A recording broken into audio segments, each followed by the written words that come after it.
আজকে আবার বেরিয়ে পড়লাম ঘোরার জন্য। ফার্স্টেই আমরা চলে গেলাম চকবাজার। ওখানে গিয়ে আমরা টেম্পো নিয়ে ষোলো শহরে নামলাম। ষোলো শহরে গিয়ে স্টেশনে দাঁড়িয়ে আছি ট্রেন আসার জন্য। ট্রেন আসার পর আমরা সবাই খুব তাড়াহুড়া করেই উঠে গেলাম, যেহেতু এখানে একটু স্টুডেন্ট বেশি ছিল তাই জায়গা পাওয়া যাবে না, খুব তাড়াহুড়ার মধ্যেই উঠে গেলাম। ওখানে বসে এখন পেঁয়াজু আর সিঙ্গারা খাচ্ছি। আমাদের ট্রেন কিছুক্ষণের মধ্যে স্টার্ট হয়ে গিয়েছে। আমরা খুব সুন্দর গ্রিনিশ ভিউ দেখতে দেখতে ফুল টাইমটা এনজয় করে গেলাম। এখন আমরা স্টেশনে নামলাম।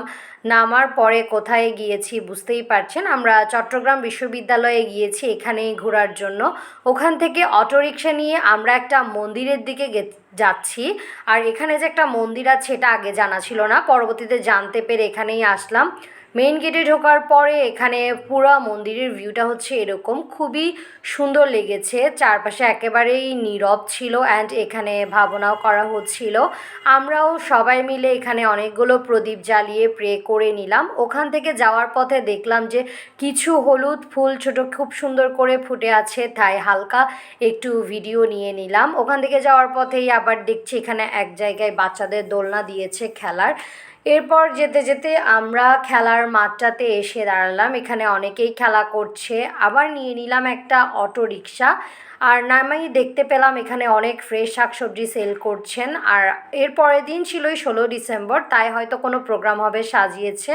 ওখান থেকে আমরা চলে গিয়েছিলাম আবার বোটানিক্যাল গার্ডেনে। এটাই হচ্ছে বোটানিক্যাল গার্ডেনের মেইন গেটটা, আর এটাও কিন্তু ভেতরটা অনেক সুন্দর, আপনারা এখানে একবার যেতে পারেন।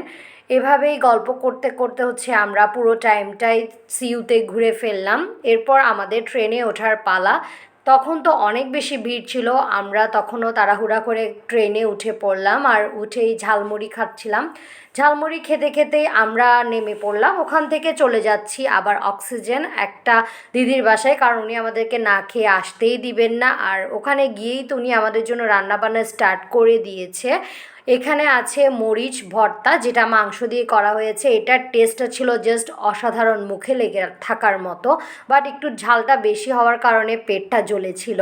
সাথে এটার সাথে খেয়েছি আমরা এরকম বাঁধাকপি সেদ্ধ করা। আছে সাথে এই বেগুনের তরকারিটা, যেটা শুটকি আর একটা পাতা দিয়ে রান্না করা হয়েছে।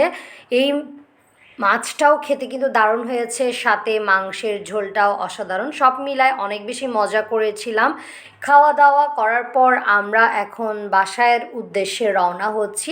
এই পুরো দিনটা খুবই মজা লাগলো এবং ভালোভাবেই কাটালাম। কেমন লাগলো জানাবেন কমেন্টে।